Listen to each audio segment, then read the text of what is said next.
அன்புக்குரிய சகோதரர்களே சகோதரிகளே, இந்த தொழுகைக்கான நேரத்தை அறிவதற்காக பல வகையான கடிகாரங்கள் முஸ்லிம்களால் கண்டுபிடிக்கப்பட்டு பின்பற்றப்பட்டு வந்திருக்கிறது. அதில் பல செய்திகள் நமக்கே தெரியாமல் இருக்கின்றன. அவற்றில் ஒன்றுதான் இந்த சூரிய கடிகாரம் என்று சொல்லக்கூடிய சோலார் கிளாக்கு. இது சென்னையை அடுத்துள்ள பழவேற்காடு என்ற இடத்தில் ஒரு மஸ்ஜித் என்று சொல்லக்கூடிய அந்த பள்ளிவாசலில் இது இன்றும் இருக்கிறது.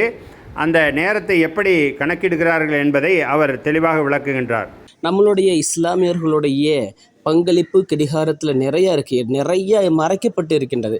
இதை மிகவும் அந்த காலகட்டத்தில் இருந்த நம்மளுடைய முன்னோர்கள் இந்த சூரிய ஒளியை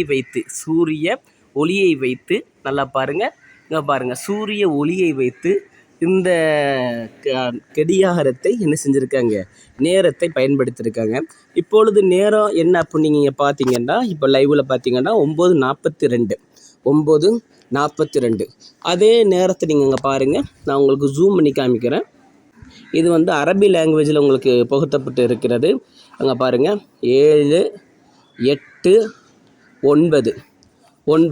9 இருக்கா. இந்த நிழல் எங்கே படுதோ அதுதான் நேரத்துடைய கணக்காக இருக்கின்றது. இங்கே பாருங்களேன், இதுதான் முள். இந்த முள்ளுடைய அந்த நிழல் என்ன செய்யும், அந்த எழுத்துக்களை அந்த நம்பர் மேலே படும் பொழுது அந்த நேரத்தை என்ன செய்வாங்க, குறிப்பிடுவாங்க. இப்போ 9 நான் வீடியோ எடுக்கும் பொழுது கரெக்டாக 9:45. இது 9. அதுக்கடுத்துங்க பாருங்கள், அதோடைய நேரத்தை பாருங்கள். அரை மணி நேரம் கழித்து அதுக்கடுத்து 9:45 இருக்கின்றது. அதனுடைய காட்சியை தான் பார்த்துக்கிட்டு இருக்கீங்க. நீங்கள் பாருங்கள், இது அரபி எழுத்துக்களால் பொறிக்கப்பட்டிருக்கின்றது. இங்கே பாருங்கள், இதுக்கு பேர் சூரிய கடிகாரம்.